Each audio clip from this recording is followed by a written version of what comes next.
दोस्तों, किसी ने सच ही कहा है, करम एक ऐसा रेस्टोरेंट है जहां आपको ऑर्डर देने की कोई जरूरत नहीं, क्योंकि यहाँ हमें वही मिलता है जो कि हम खुद पकाते हैं। यदि आप किसी के साथ धोखाधड़ी करते हैं तो कभी ना कभी एक ना एक दिन आप भी किसी और के हाथों धोखा अवश्य खाते हैं। वहीं दूसरी ओर यदि आप किसी का भला करते हैं, अपने एक हाथ से किसी कमजोर की मदद करते हैं, तो ऐसे में आप ईश्वर का काम करते हैं। और जब आप ईश्वर का काम करते हैं तो ईश्वर भी अपने 1000 हाथों से आपके पास मदद भेजते हैं। इसी बात को समझने के लिए आइए सुनते हैं एक सुंदर कहानी।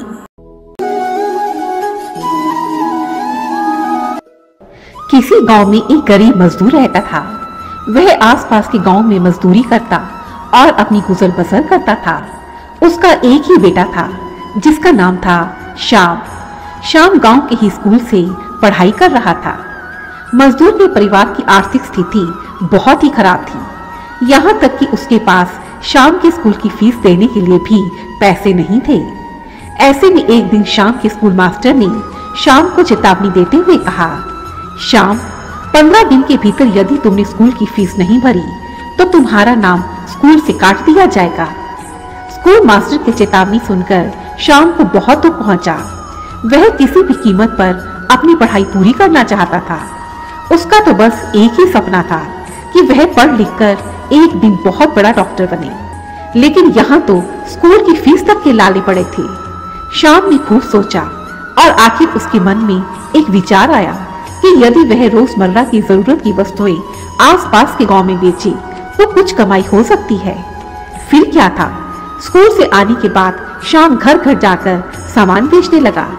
कुछ आमदन भी शुरू हुई और फिर 15 दिन के बाद उसने स्कूल की फीस भी जमा करवा दी। आमदन होती देखकर श्याम का हौसला बढ़ने लगा। अपनी आमदन के पैसों से उसने कुछ सामान और खरीदा और दूसरे गांव में भी जाकर सामान बेचने लगा। एक समय की बात है, उस दिन गर्मी अपनी चरम सीमा पर थी। कड़कती चिलचिलाती धूप में श्याम दूसरे गांव में सामान बेच रहा था। इतनी भीषण गर्मी में प्यास के मारे उसका गला सूख रहा था, चक्कर आने को थे। ऐसे में सामान बेचने के लिए उसने एक घर का दरवाजा खटखटाया। कुछ ही मिनटों में एक 14-15 साल की भोली सी लड़की दरवाजे पर आई। लड़की ने मासूमियत से पूछा, क्या बात है भाई? इससे पहले कि लड़का कुछ बोल पाता, उसे थोड़ा चक्कर सा आ गया और वह लड़खड़ाने लगा। लड़की ने जब श्याम की ऐसी हालत देखी तो उसने लपक कर श्याम को संभाल लिया। वह भागकर अंदर गई और एक चौकी तथा दूसरे हाथ में घड़े का ठंडा पानी लेकर आई। उसने श्याम को चौकी पर बिठाया और उसे ठंडा पानी पीने को दिया। इतनी गर्मी में ठंडे और मीठे पानी को पीकर श्याम की तो जैसी जान में जान आई। श्याम की हालत देखकर लड़की समझ गई कि उसे भूख भी लगी है। वह घर के अंदर गई और रसोई में से 2 रोटी, एक गुड़ की डली और एक गिलास में दूध लेकर आई।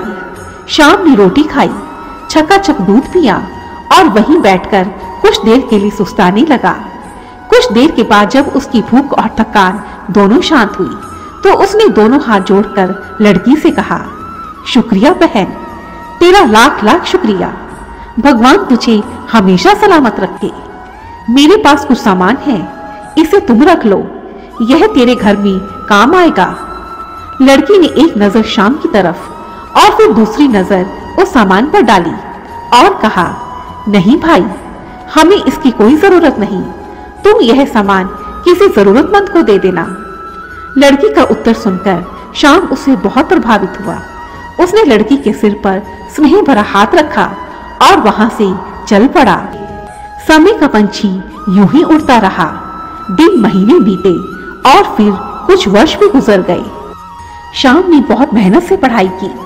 उसकी मेहनत रंग लाई और एक दिन उसका एडमिशन MBBS में हुआ और कुछ ही वर्षों में वह एक डॉक्टर बन गया। शहर के प्राइवेट हॉस्पिटल में उसकी नौकरी लग गई और हॉस्पिटल की तरफ से उसे रहने के लिए घर भी मिल गया। एक दिन उसी हॉस्पिटल में एक लड़की के एक्सीडेंट का केस आया। मरीज का खून काफी बह चुका था। तुरंत ही उसे इमरजेंसी में लाया गया। लड़की के इलाज के लिए डॉक्टर श्याम को बुलाया गया। डॉक्टर श्याम इमरजेंसी में आए और जैसे ही उनकी नजर लड़की के चेहरे पर पड़ी, वह चौंक पड़े। चेहरा कुछ जाना पहचाना सा लगा। दिमाग पर जोर डाला तो याद आया, यह तो वही लड़की थी जिसने उन्हें एक बार खाना खिलाया था। उस लड़की की हालत बहुत नाजुक थी।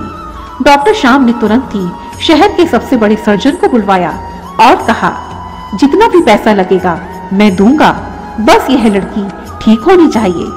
सर्जन ने लड़की का ऑपरेशन किया और फिर कुछ दिनों तक उसी हॉस्पिटल में लड़की का इलाज चला। लड़की के इलाज का सारा खर्चा डॉक्टर श्याम ने दिया। कुछ दिनों के बाद लड़की की हालत में सुधार आने लगा और फिर एक दिन वो भी आया जब लड़की का हॉस्पिटल से डिस्चार्ज होना था। अब तो लड़की सोचने लगी, इतने बड़े हॉस्पिटल का बिल मैं कैसे चुकाऊंगी।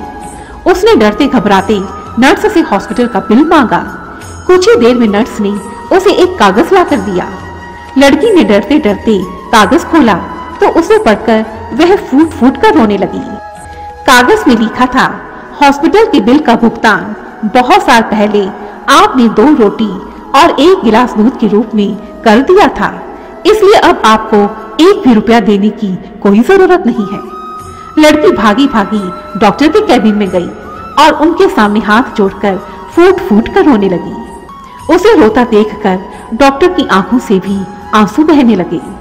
डॉक्टर उस लड़की को बहन बनाकर अपने घर ले गई और वे दोनों भाई बहन खुशी से एक साथ रहने लगे। और इस प्रकार उस लड़की के द्वारा किए गए एक छोटे से अच्छे कर्म ने उसका पूरा जीवन ही बदल दिया। धन्यवाद। आखिर किसी ने सच ही कहा है, तुम एक हाथ से किसी की मदद करते हो तो ईश्वर 1000 हाथों से तुम्हारे पास मदद भेजते हैं। दोस्तों, यह छोटी सी कहानी हमें बहुत बड़ी सीख देती है कि चाहे कुछ भी हो जाए, हमें हमेशा और हमेशा अच्छे कर्म ही करने चाहिए। हमेशा दूसरों की भलाई ही करनी चाहिए। हमारे किए हुए ये अच्छे कर्म कब किस रूप में हमारे सामने आ जाते हैं, यह हमें पता ही नहीं चलता। इसलिए आप सदा दूसरों के साथ अच्छा करते रहें। धन्यवाद। दोस्तों, मेरी ऐसी ही दूसरी कहानियों को देखने के लिए रेड कलर के बटन को प्रेस कर मेरे इस चैनल को सब्सक्राइब करें और साथ ही घंटी के साइन को भी जरूर दबाएं ताकि मेरी सभी नई वीडियोस की नोटिफिकेशंस आपको टाइम पर मिलती रहे। धन्यवाद। जय माता दी।